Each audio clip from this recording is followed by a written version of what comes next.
Copenhagen की सड़क पर चलो, कुछ ही देर चलने पर एक साफ और वेल मेंटेन पब्लिक टॉयलेट मिल जाता है। कोई गड्ढा नहीं, कोई हॉर्न नहीं। एस्केलेटर पर भी लोग लाइन से खड़े होते हैं ताकि जिसे जल्दी हो सके वो चढ़ सके। अब जरा अपनी शहर की गली में आओ, कूड़े के ढेर, गड्ढर में उतर कर सफाई करता कोई इंसान, दीवार के पीछे पेशाब करता कोई आदमी।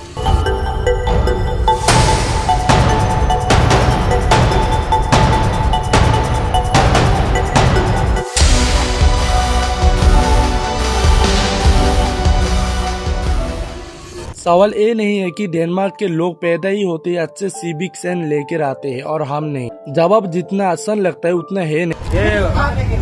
ये अंकल सारा कूड़ा बाहर फेंकते हुए ट्रैक पे। ये है इंडियन रेलवे की हालत। सीनियर कर्मचारी सारा कूड़ा उठा के बाहर फेंकते हुए। अरे चाचा, वो मूत्रालय नहीं मंत्रालय लिखा है। यहाँ पेशाब करना सख्त मना है। लो ये देख लो आप।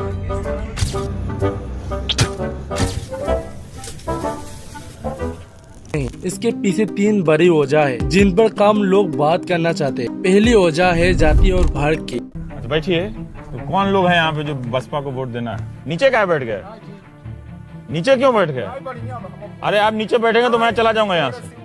आप इस पे बैठिए। नहीं, आपके सामने चौकी पे नहीं बैठ सकते हैं। भारत में सफाई का काम सदियों से खास तबके से हिस्से आया है। महात्मा गांधी ने एक बार कहा था कि सफाई करने वाला को समाज के लिए माँ जैसे है जो बीमारी से बचाते हैं। लेकिन अफसोस समाज ने इस काम को इज्जत देने के वजह इसे नीचा काम समझ लिया। सवाल जाति का नहीं, मजबूरी का है। आज भी गट्टर में उतर कर सफाई करने वालों को ज्यादातर एक ही तबके से आते हैं और हर साल जहरीले गैस से कईयों की जान चली जाती है। यही वजह है कि विदेश में बसने वाला भारतीय खुद अपने घर की सफाई करता है, क्योंकि वहाँ मजबूरी सस्ती नहीं। यह गरीबी और बेरोजगारी इतनी है कि सफाई किसी और के जिम्मे डाल दी जाती है और उस इंसान को नाम मिलता है कूड़े वाला, जबकि कूड़ा फैलाते हम है। कौन है ये लोग? कहाँ से आते हैं? दूसरी वजह है सिस्टम की। अपने शहर में साफ पब्लिक टॉयलेट ढूंढकर दिखाओ। घर से लाना पड़ता है, घर से पानी लाना पड़ता है। वॉशरूम में भी ऐसा वॉशरूम है ये जिसमें तुम्हें खुद का पानी लेके आना पड़ता है और खुद ही पे भी करना पड़ता है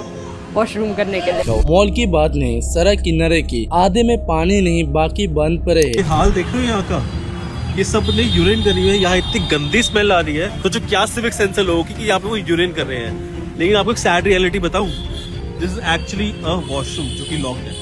ठीक है, लोगों को मजबूरी में यहाँ यूरिन करनी पड़ती है। एंड सोचो फीमेल का भी लॉक्ड है तो वो कहाँ जाएंगी भाई? जिस स्ट्रीट वेंडर को दिन भर बाहर रहना है उसके पास ऑप्शन ही नहीं बचता। फुटपाथ गायब, जिब्री क्रॉसिंग गायब, फ्लाईओवर आसान 4 लेन से 2 लेन में सीमित जाता है। ऐसे इंफ्रास्ट्रक्चर के बीच किसी ने अनुशासन की उम्मीद कैसे रखी जाए? और जब बात बिगड़ती है तो सबसे आसान लाइन बोल दी जाती है, जनता में सिविक सेंस नहीं है। जैसे जनता कोई प्रोडक्ट हो जिसे बदला जा सके। पर सोचो, जो बच्चा गंदी बस्ती में पाला बड़ा, जिसके गली में कीचड़ है, स्कूल में साफ टॉयलेट नहीं, उसे सफाई सीखोगी कैसे? कितना स्मेल आता होगा आपको पता चली अभी।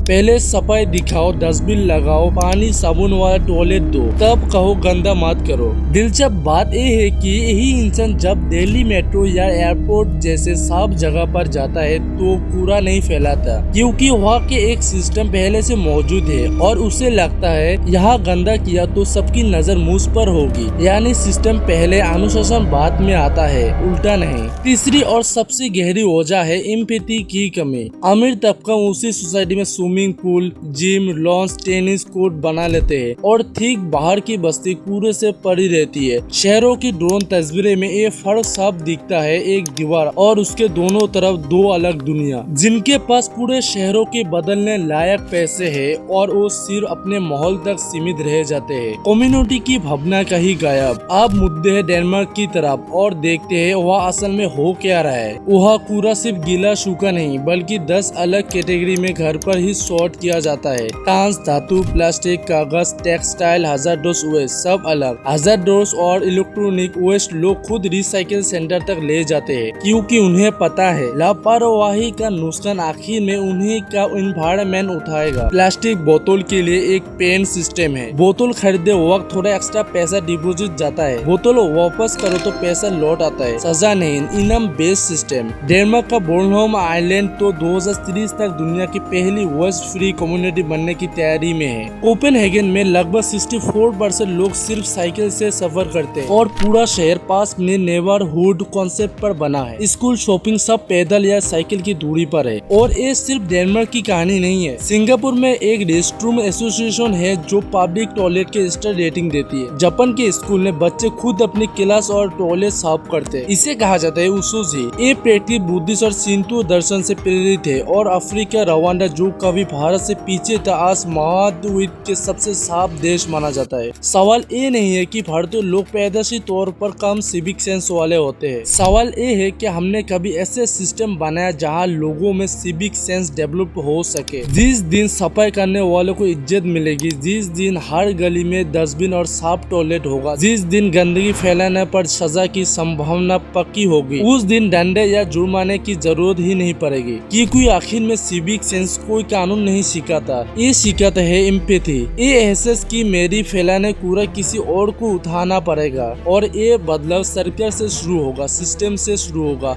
और फिर धीरे धीरे हर घर हर गली से।